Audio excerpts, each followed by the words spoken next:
Hello dear students, നമുക്ക് +2 ഓണം എക്സാമിന് grammar പാർട്ടിൽ നിന്ന് എന്തായാലും ചോദിക്കാൻ സാധ്യതയുള്ള ക്വസ്റ്റ്യനാണ്. മുഷബ്ബഹ് ബിയൊക്കെ സെപ്പറേറ്റ് ചെയ്യാൻ കേട്ടോ.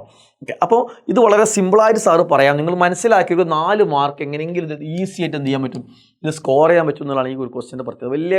വലിയ എന്താ പറയുക, പഠിക്കൊന്നും വേണമെങ്കിൽ കുറേ പഠിക്കാനൊന്നുമില്ല, സിമ്പിളാണ്.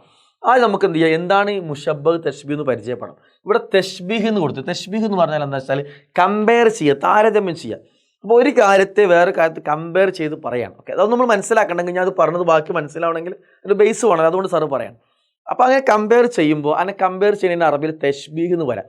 ഒന്നിനെ വേറൊന്നോട് കമ്പയർ ചെയ്ത് പറയും. ഈ പിന്നെ നീ സിംഹത്തെ പോലെയാണ് അല്ലേ എന്നൊക്കെ എന്ത് ചെയ്യും, അല്ലെങ്കിൽ നിൻ്റെ മുഖം ചന്ദ്രനെ പോലെ, പൂർണ്ണ ചന്ദ്രനെ പോലെ എന്നൊക്കെ പറഞ്ഞ രീതിയിലേക്ക് നിൻ്റെ ഓട്ടം ഒരു കുതിരയെ പോലെ നീ ഓടുന്നു എന്നൊക്കെ പറയുമ്പോൾ ഒന്നിനെ വേറൊന്നൊരു കമ്പയർ ചെയ്യാണ്. അതിന് അറബിയിൽ എന്ത് പറയും, തശ്ബീഹ് എന്ന് പറയും.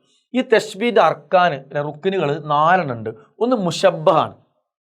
മുഷബ്ബഹ് എന്ന് പറഞ്ഞാൽ നമ്മൾ എന്തിനെയാണോ കമ്പയർ ചെയ്യണത് അതിനാണ് എന്ത് പറയുക, മുഷബ്ബഹ് എന്ന് പറയാം കേട്ടോ.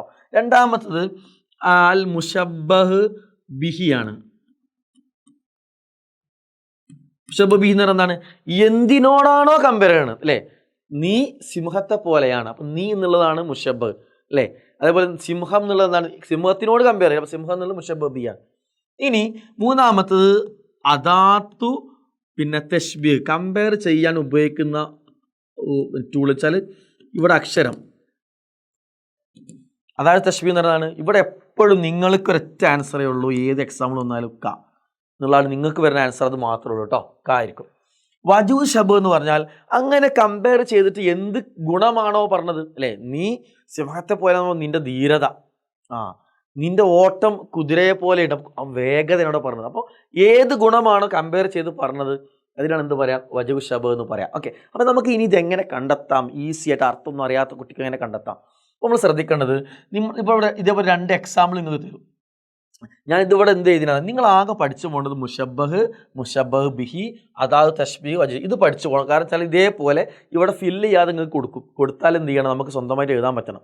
ചിലപ്പോൾ കൊടുക്കും, ചിലപ്പോൾ കൊടുക്കാതിരുന്നാൽ അറിയണമെങ്കിൽ എന്ത് ചെയ്യണം, ഈ 4 മേലത്ത് മനസ്സിലാക്കി പോകണം കേട്ടോ.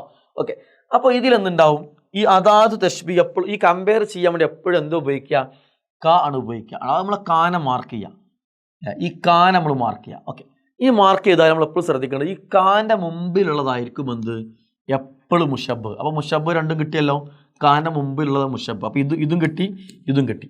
ഇനിയോ കാനോട് ചേർന്ന് വരുന്നതായിരിക്കും നൂറ് കൽ ബർക്ക്. ഇത് 2 പേരും എന്ത് ചെയ്യുക, കാനോട് ചേർന്ന് വരുന്നതായിരിക്കും മുഷബ്ബഹ് ബി എപ്പോഴും. അപ്പോൾ നമുക്ക് എന്ത് കിട്ടി, കാ ഓൾറെഡി നമുക്ക് കിട്ടി അല്ല, അതാ തശ്ബീഹ് കിട്ടി. കാൻ്റെ മുമ്പുള്ളത് മുഷബ്ബഹ് ആയിരിക്കും, അത് നമ്മൾ തിരഞ്ഞെടുത്ത് എഴുതി. അതേപോലെ തന്നെ കാനോട് ചേർന്ന് വരുന്നതായിരിക്കും മുഷബ്ബഹ് തിരഞ്ഞെടുത്ത് എഴുതി. ഏറ്റവും ലാസ്റ്റ് പറഞ്ഞ ഭാഗമായിരിക്കും എന്ത് വരിക, വജു ഷബഹ് വിശേഷണം വരിക. ഇത്രയേ ഉള്ളൂ. ഇതിനൊന്നും അർത്ഥം അറിയാതെ തന്നെ ഈ ട്രിക്ക് ഉപയോഗിച്ചുകൊണ്ട് നിങ്ങൾക്ക് എന്ത് ചെയ്യാൻ പറ്റും, ഈസി ആയിട്ട് മുഷബ്ബഹ് ഒക്കെ കിട്ടും. ഓക്കെ, അപ്പോൾ ഞാൻ അതിൻ്റെ തിയറി ആദ്യം പറഞ്ഞു തന്നു, ഈസി ആയിട്ട് മാർക്ക് സ്കോർ ചെയ്യേണ്ട ട്രിക്കും ഞാൻ എന്ത് ചെയ്തു പറഞ്ഞു തന്നു. ഈ ട്രിക്ക് ഉപയോഗിക്കുക, അടിപൊളിയായിട്ട് എന്ത് ചെയ്യുക, നമ്മൾ എക്സാമിന് നിങ്ങൾ മാർക്ക് സ്കോർ ചെയ്യുക. All the best. അസ്സലാമു അലൈക്കും.